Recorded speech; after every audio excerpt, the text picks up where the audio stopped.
Hello everybody and welcome to Toyah at Home. I'm getting wildly excited because we are now only 1 week away from Posh Pop coming out.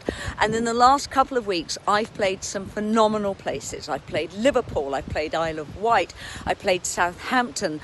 It's just been glorious and the weather has usually been great, but today here we are on a peninsula in Cornwall and we're on stage in about 4 hours and it's raining. So I don't think it's going to get any better.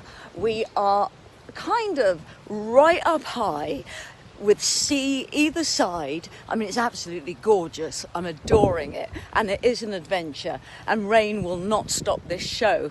But at the moment, I think the blessing is this site is not a muddy patch yet.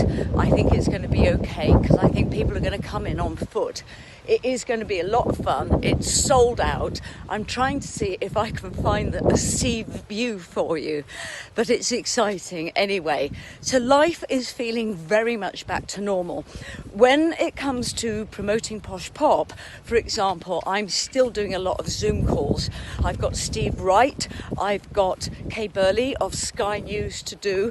I am going into the studio for Breakfast TV, BBC. And Janice Long, I think that's going to be a Zoom call. But all this is now kicking in and it's wildly exciting. So our first song today is me at home recording on my green screen for the first time ever, Legacy, off In the Court of the Crimson Queen. I think this song is absolutely beautiful and I hadn't visited it for a while and we've not performed it live and it's just so special and so beautiful. So enjoy. I'm still trying to find the sea. This is Toyah, me at home, and Legacy. Off the Court of the Crimson Queen, shot in my green screen studio here at home. My intro was from Falmouth. We were on a hill overlooking Falmouth and it was the Myla Sessions. It was the most glorious concert. It was joyous. The whole audience just up and dancing for an hour and a half. We absolutely loved it and it did rain and it was very blowy, but it just seemed to add to the whole determination of us all getting back to live music. Now I'm really excited. I am so excited because look what's arrived. So this is the vinyl for Posh Pop out on the 27th. It's beautiful and it's printed in space silver. Look at that, isn't that great? Wildly excited about this.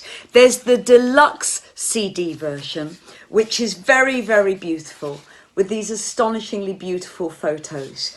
And this includes the 10-track video album that I directed and created with Carlo Marshall. And it's got this wonderful booklet in it with all the lyrics, everything. It's just really, really special and made with love. And then we've got the standard CD as well. And the artwork is just fantastic. We've got Simon Darlow, myself, my hubby, Robert Fripp, Mr. Bobby Wilcox. And if you're wondering why he's called Bobby Wilcox on this particular album, is we didn't want back referencing to our past. This was written and made, the videos all made in lockdown at an exceptional time, the great leveller between us all, where I just don't believe rock stars existed in this period. Creatives existed and survivors. And this is why Robert wanted to be called Bobby Wilcox, because we just didn't want back referencing to King Crimson, me back referencing to the 80s. This was made at a very special moment in time that unified the world in the same situation. Posh Pop. Go out, get it, enjoy it, and thank you for pre-ordering it. I am so grateful. Enjoy the videos, which they're a microcosm in time, all shot in this house, bar one that was shot in our local abbey. It's just, now I'm not going to say any more. I can't wait for your responses, especially some of the songs you've not heard yet. So this week we played in Lavenham. the open air theatre, and I just want to play you the sound check of a very special song that was released yesterday called Space Dance. Everybody do the space dance. Everybody go around the sun. We're the human race, man. Big bang evolution, having fun. Everybody do the space dance. Everybody go around the sun. We're the human race, man. Big bang evolution, having fun.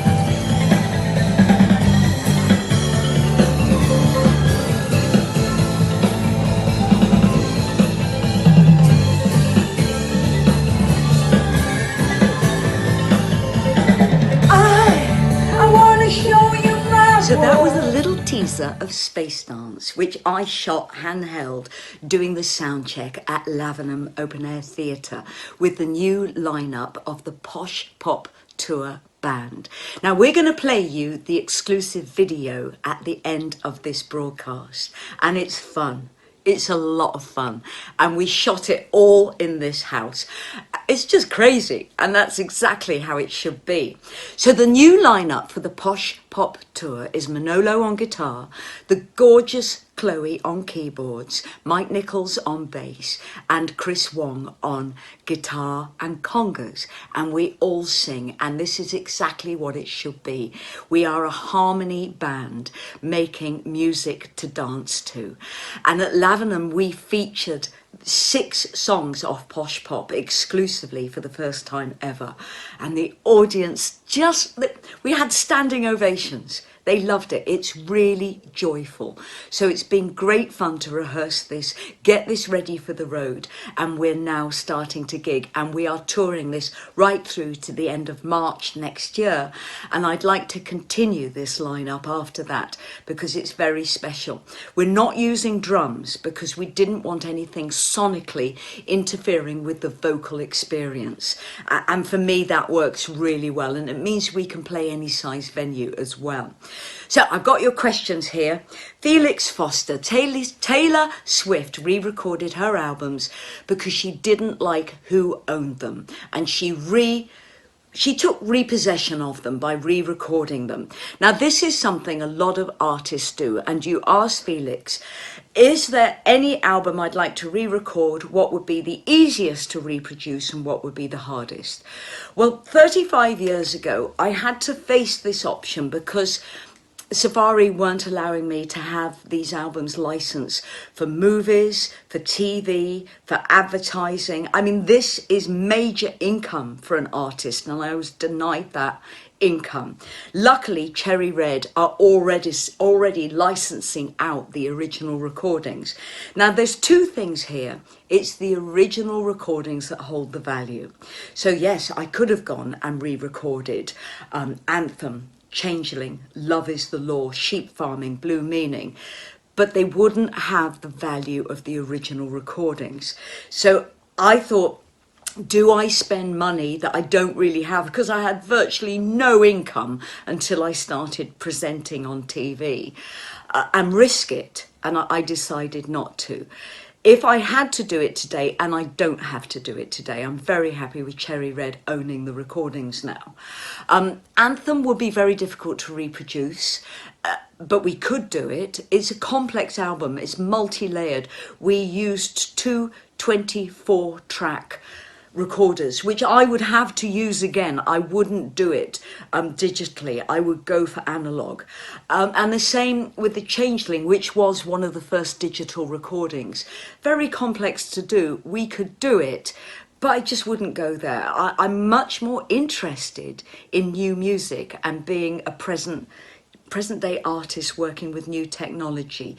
And I have so much admiration for Taylor Swift to do that, because at some point, the only thing you can do when your creation, your possession, and your hard work is taken away from you, is to just do it again. And wow, I have so much admiration to Taylor Swift for doing that and everyone who does it. I'm 63. I don't feel I have the time. I feel there's one more album in me, and then I'm going to probably move exclusively into acting and just performing live. It's something I'm thinking about. Fripp is definitely thinking about it. And I want to have time to just meditate and tune into the world and see what I can give the world in the present day at this present age. And am I going to go into the studio and record albums from 40 years ago? Probably not. They're in good hands now. And Felix, thank you for that question. James 12, you say that I Want to Be Free got you hooked as a Toyah fan, but why do I think It's a Mystery was the song that went mainstream? Well, James, I think It's a Mystery happened during what was a perfect storm of coincidences for me. Well, perhaps coincidences aren't the right word. I do think the universe conspires to help us, especially when we are young. So let's look at the history of It's a Mystery. It was presented to me by Safari, who were phenomenal at promoting during the late 70s and 80s, the early 80s. They wanted me to record this song that Keith Hale of Blood Donor had written, and it was a long 12-minute vocal intro and a long instrumental. And Keith and I and Nick Tauber went into the studio to arrange it into a pop song, which has an ABC format. That's first bridge, chorus, middle eight, chorus out. Could only be 3.5 minutes long. Okay. So we went into the studio. I was reluctant about this because up until this point, I wanted to be unique. I wanted to be different. I felt I was different. I didn't want normality in my life. I did deliberately weird things. I wrote weird lyrics and I behaved weirdly. I mean, this is culturally what we did within punk and new wave. We were different. So here I was with a song that was vulnerable, feminine, very attainable, very, you could see your own lives through it as a listener. It didn't detach itself from the listener or alienate from real life. And I was worried about it. I actually said to Safari and to Nick Tauber, I said, you know, this is a nail in the coffin of my career. It destroys everything I've done up until this point. Sheep Farming in Barnet, Blue Meaning, Toyah, Toyah, Toyah, Victims of the Riddle, Bird in Flight, all quite different and new wave stuff. So when we were touring in 1981, March, I remember the Toyah band played Sheffield University. It was a magnificent gig. I know this because by the 6th song, the police were called and the show was stopped. We did what we always did. We charmed the police. They joined in and were pogoing with the audience, and it went on for another 2 hours. We were into the encores, and this was a very popular show. We did about an hour of encores. And I said to the audience, look, on Monday, this song is coming out. It's my new single, It's a Mystery. I think it's a nail in the coffin of my career. We played the song, and after it, there was a silence, and then the audience was absolutely rapturous. And on the Monday, when the song was released, it instantly sold about 75,000 copies a day, to the point where the record stores ran out of product and we needed to keep these sales up for a chart position the following Monday, and the vital sales were the Saturday that was about to come, and the record shops had run out of product. So we had to hire men to go around the UK collecting broken vinyl, getting it into the factory and printing up It's a Mystery. And we managed to do it because the following Monday, I think I went in at 28 and got Top of the Pops. And I remember this because Adam Ant was on that stage. The man that sang Shut Up Your Face was that stage, and Human League were on as well. My costume wasn't ready. Melissa Kaplan was making me this wonderful kind of asexual outfit that completely covered me. My hair was in a beautiful red and yellow crop, and the costume wasn't ready, so I wore a Willie Brown kind of ballroom dress. It was absolutely beautiful. I looked exotic, I looked gorgeous, I looked attainable, and I believe that the perfect storm of me having to look feminine and this song, which was very romantic, was what made it break. I don't know what would have happened if I was dressed androgynously, but I wasn't on this first Top of the Pops. And I think that is why It's a Mystery broke me. It was a combination of the song, all the hard work that we'd put in for the past 5 years, and this dress and this look. And I think for the first time, the audience fell in love with a punk. David Powell, you ask, would I ever consider a gig of B-sides and rarities? I have so many amazing tracks. Alison Moyet has done these kind of gigs, as have many others in recent years. So this is just a few of the singles I've released. I think all of these were in the 80s. So let's see what these B-sides are. Oh, well, that's an EP anyway.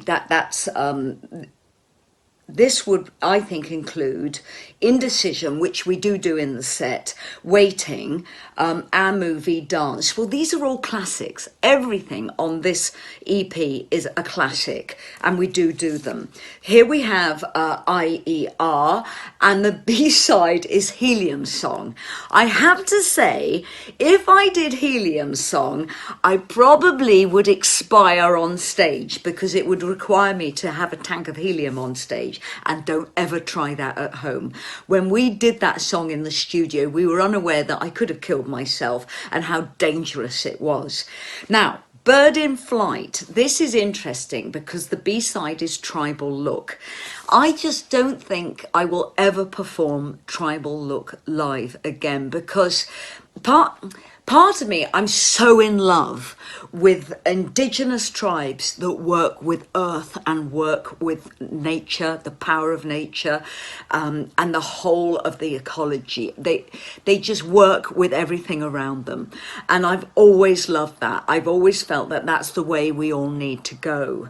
But I just don't think Tribal Look is developed enough as a composition to translate in today's present way of, what is politically correct and what isn't. I just don't think we'll perform that again. Here we have Danced, and the B-side to that is Ghosts and Neon Womb. Yep, all of those are in the live show. I'm getting to answer your question. Another version of IER.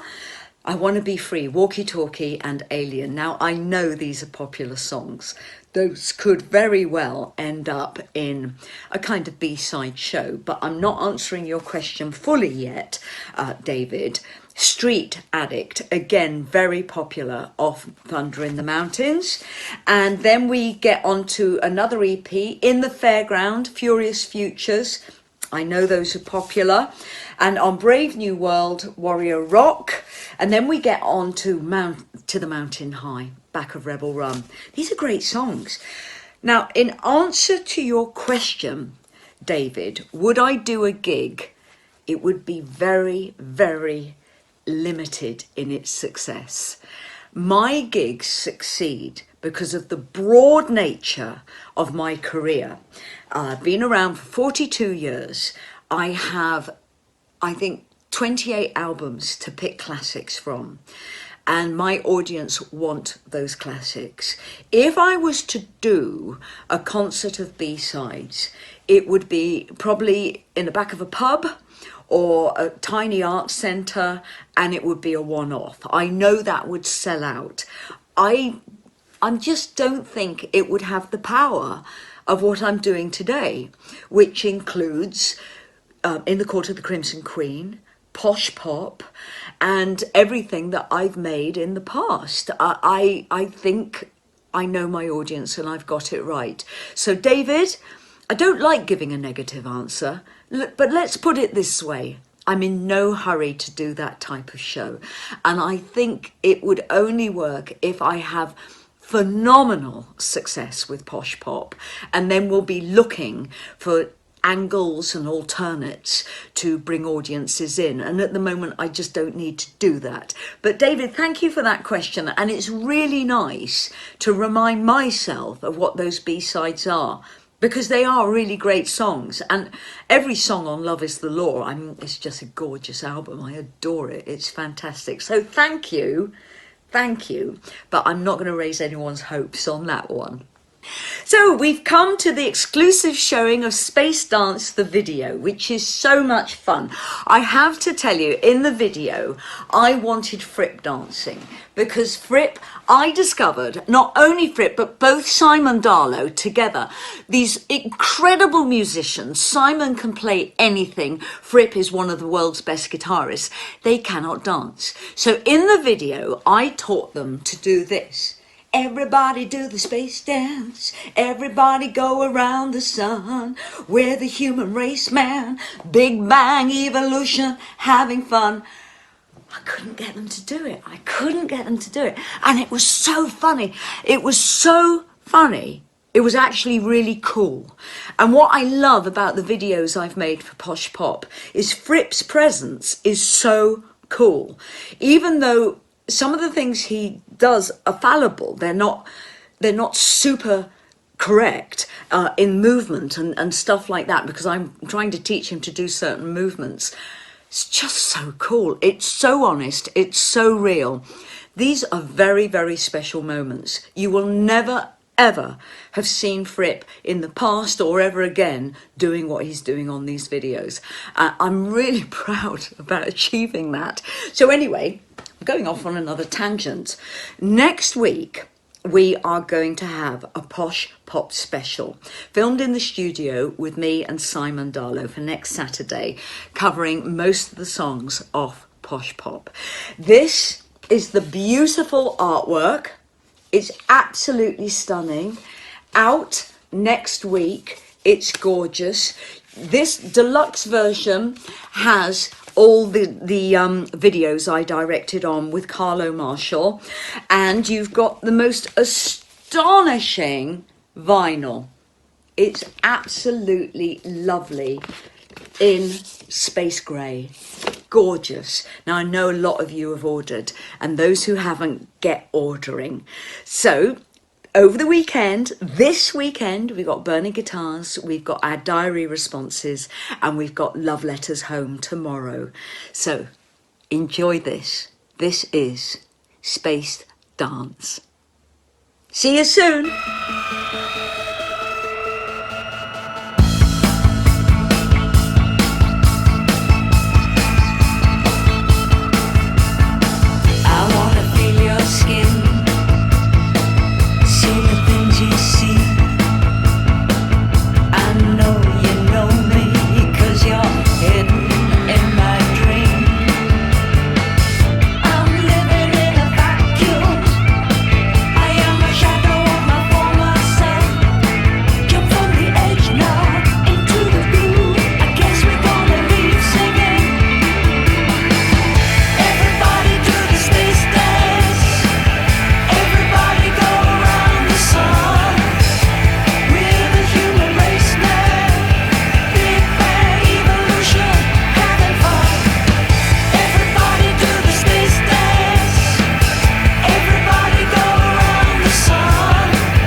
forever.